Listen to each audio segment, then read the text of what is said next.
Hello students, आज मैं आपके सामने लेके आया हूँ एक नया एट्रीब्यूट जिसको हम बोलते हैं project quality standard. Project quality standard एक बहुत ही जरूरी एट्रीब्यूट है क्योंकि इससे हमारे पूरी फर्म की रेपुटेशन उसके ऊपर डिपेंड करती है, हमारे पूरे प्रोजेक्ट की रेपुटेशन उसके ऊपर डिपेंड करती है, हमारे जो प्रोजेक्ट की क्वालिटी है उसके ऊपर डिपेंड करती है, हमारे जो साथ जुड़े हुए टीम मेंबर्स हैं उनकी स्किल डेवलपमेंट इस पे ऊपर डिपेंड करती है। तो सबसे पहले मैं बात करूंगा, जो मेरा पहला पॉइंट रहेगा इसमें प्रोजेक्ट क्वालिटी स्टैंडर्ड्स में, ऑब्जेक्टिव की डेफिनेशन। ऑब्जेक्टिव की डेफिनेशन ये बहुत प्रॉपरली डिफाइन करता है अगर हमारे पास इन हैंड अवेलेबल है कि हम किस क्वालिटी का अपना जो है डिलीवरेबल हमारा रहेगा। तो जिस क्वालिटी स्टैंडर्ड हम सेट करेंगे अपने डिलीवरेबल्स के लिए वो अलाइन करेगा हमारे प्रोजेक्ट के ऑब्जेक्टिव के साथ। तो प्रोजेक्ट का ऑब्जेक्टिव इसको डिफाइन करता है, हमारे क्वालिटी स्टैंडर्ड्स को भी, और वही डिफाइन करता है हमारे डिलीवरेबल्स को भी। अब अगर हमारी क्वालिटी स्टैंडर्ड्स अच्छी रहेंगे, बहुत ही बढ़िया रहेंगे, तो बिलीव इट और नॉट हमारे कस्टमर का सेटिस्फेक्शन इसमें हमेशा हमारे ऊपर रहेगा। हमारे जो क्लाइंट के साथ रिलेशनशिप होगी वो हमेशा अच्छी रहेगी। आगे चल के हमारा जो ट्रस्ट बिल्डिंग का काम रहता है वो भी बहुत बढ़िया रहता है। तो एक अच्छा प्रोजेक्ट मैनेजर अपने हिसाब से with in budget constraints and with in time frame constraints एक अच्छा क्वालिटी को मेंटेन करता है, राइट। और क्वालिटी के स्टैंडर्ड्स इस प्रकार से रखता है कि उसका अपना भी ट्रेन होता ही होता है, उसके साथ साथ आप उसके टीम मेंबर्स भी ट्रेन हो जाते हैं। अच्छे क्वालिटी स्टैंडर्ड रखने से हमको एक बहुत बड़ा फायदा होता है कि हमारे जो डिलीवरेबल्स है वो उनमें एक कंसिस्टेंसी रहती है, यूनिफॉर्मिटी रहती है, नॉन यूनिफॉर्म नहीं रहते, मतलब वेरिएशन नहीं आता है। अब जो वेरिएशन नहीं आता है तो प्रोजेक्ट जो डिलीवरेबल है वो हमारे कस्टमर को सेटिस्फाई करते हैं, राइट। अब कंप्लायंस विद रिक्वायरमेंट की बात करूं मैं, कंप्लायंस विद रिक्वायरमेंट तो जो रिक्वायर्ड क्वालिटी है उस रिक्वायर्ड क्वालिटी को कंप्लायंस तो करना ही पड़ेगा। जो स्पेसिफिकेशन गिवन है उन स्पेसिफिकेशन के आधार पर ही हमको क्वालिटी मेंटेन करनी पड़ती है। तो कंप्लायंस रिक्वायरमेंट क्वालिटी मेंटेन करने से पूरा हो जाता है। रिस्क मिटिगेटिंग जो टर्म है वो आपको आती है क्योंकि हमारा प्रोजेक्ट फ्यूचर में अपना जो प्लान करता है, फ्यूचर की प्लानिंग करता है, और फ्यूचर में हमारे कंट्रोल में ना होने के कारण और अनप्रिडिक्टेबल होने के कारण कोई ना कोई रिस्क आ जाती है।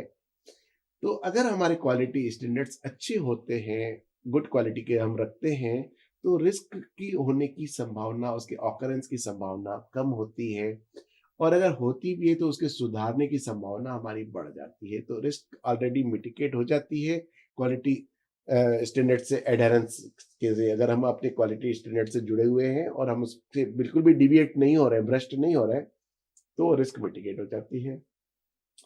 कंटिन्यूस इंप्रूवमेंट, हर टीम मेंबर का कंटिन्यूस इंप्रूवमेंट होता है, हर प्रोजेक्ट का कंटिन्यूस इंप्रूवमेंट होता है अगर क्वालिटी स्टैंडर्ड्स को हम लोग अच्छी तरीके से फॉलो करते हैं तो। क्योंकि हमारा जो हर प्रोजेक्ट होगा, हर डिलीवरेबल होगा, पहले से बेटर बनेगा क्योंकि हमारा स्किल सेट ऑटोमेटिक डेवलप होता जाता है। हम खराब क्वालिटी पे काम करने के आदी होंगे तो हमसे खराब क्वालिटी ही प्रोड्यूस होगी। हम अच्छी क्वालिटी पे काम करने के आदी होंगे तो हमसे अच्छी ही क्वालिटी प्रोड्यूस होगी। तो ये हम हमारा इम्प्रूवमेंट होता है क्वालिटी स्टैंडर्ड से जुड़े रहने से, हमको ये बड़ा फायदा होता है। Documentation and auditing, quality standards के लिए डॉक्यूमेंटेशन जरूरी है। जो भी क्वालिटी स्टैंडर्ड्स हैं वो अगर डॉक्यूमेंटेड हैं तो जांच के दौरान ऑडिटर क्या चेक करेगा? ऑडिटर सिर्फ यही चेक करेगा कि जो डॉक्यूमेंट में लिखा है उसका पालन हुआ या नहीं हुआ। अक्षर अक्षर पालन हुआ या कुछ कम हुआ, 90% हुआ, 80% हुआ। तो डॉक्यूमेंटेशन एंड ऑडिटिंग में अगर हमने क्वालिटी स्टैंडर्ड फिक्स करके रखे हैं और उनका डॉक्यूमेंट किया तो हमको ऑडिटिंग में भी किसी प्रकार की कोई प्रॉब्लम नहीं आती है। चाहे वो किसी भी बॉडी की ऑडिट, आपका जो ऑडिट हो, चाहे इंटरनल हमारे स्टेक होल्डर्स का ऑडिट हो या किसी रेगुलेटरी बॉडी का ऑडिट हो, उसमें हम फेल कभी भी नहीं होंगे अगर हमने अपने क्वालिटी स्टैंडर्ड्स को डॉक्यूमेंट किया होगा और अपने प्रोजेक्ट में उनको इम्प्लीमेंट किया होगा। तो training and skill development, training and skill development की बात करूं तो इससे अच्छी क्वालिटी स्टैंडर्ड्स को फॉलो करने से और उनसे अपना जुड़ाव रखने से और उनको इम्प्लाई करने से अपने प्रोजेक्ट में हर हमारे टीम मेंबर का प्लस प्रोजेक्ट मैनेजर का ट्रेनिंग होता जाता है और स्किल भी डेवलप होता जाता है। मान लीजिए किसी के पास स्किल हो कुछ अच्छा काम करने की, लेकिन वो और बेटर काम कर सकता है। थोड़ी-सी ट्रेनिंग की ज़रूरत पड़ेगी, क्योंकि अगर वो एक क्वालिटी स्टैंडर्ड से एक से दूसरे क्वालिटी स्टैंडर्ड में ट्रांसफ़र हो रहा है, तो ऑब्वियसली नए क्वालिटी स्टैंडर्ड को मीट करने के लिए उसको ट्रेन होना पड़ेगा और उसका स्किल बढ़ेगा ऑब्वियसली। कई बार क्या होता है कि हम जो प्रोजेक्ट करते हैं, उसमें हम आउटसाइडर्स के ऊपर भी निर्भर करते हैं। कई बार हमको काफ़ी सारे काम सबलेट करना पड़ता है, आउटसोर्स करवाने पड़ते हैं। तो वहाँ पर अगर हमारे क्वालिटी स्टैंडर्ड प्रॉपर्ली डॉक्यूमेंटेड हैं और क्लियर हैं, वैग नहीं हैं, तो हमारे सप्लायर्स जो हैं, जो हमारे जिनको हम सबलेट कर रहे हैं अपने पार्ट ऑफ द प्रोजेक्ट, उन वो उसी क्वालिटी का चीज़ हमको सप्लाई करेंगे, राइट?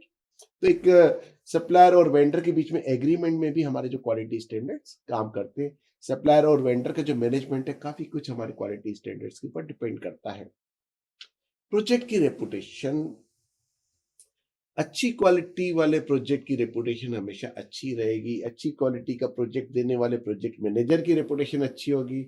अच्छी क्वालिटी का प्रोजेक्ट देने वाला जो बॉडी है, ऑर्गेनाइजेशन है, उसकी रेपुटेशन अच्छी होगी। उसके लिए ज़रूरी है अच्छे क्वालिटी स्टैंडर्ड्स को मेंटेन करना और उनको अपने प्रोजेक्ट्स में एप्लाई करना। सो स्टूडेंट्स, आप लोगों ने देखा प्रोजेक्ट क्वालिटी स्टैंडर्ड्स कितना ज़्यादा महत्वपूर्ण एट्रीब्यूट है। वो कैसे हमारे क्लाइंट का रेपुटेशन बढ़ाता है, कैसे हमारे क्लाइंट का ट्रस्ट हमारे ऊपर बढ़ाता है, कैसे सप्लायर वेंडर के मैनेज करता है, कैसे अपना आपका जो है हमारे टीम मेंबर्स का स्किल सेट डेवलप करता है। सो आज के लिए इतना ही। हम अपने अगले नए लेक्चर में फिर एक दूसरा एट्रीब्यूट लेके आएंगे। तब तक के लिए थैंक यू वेरी मच।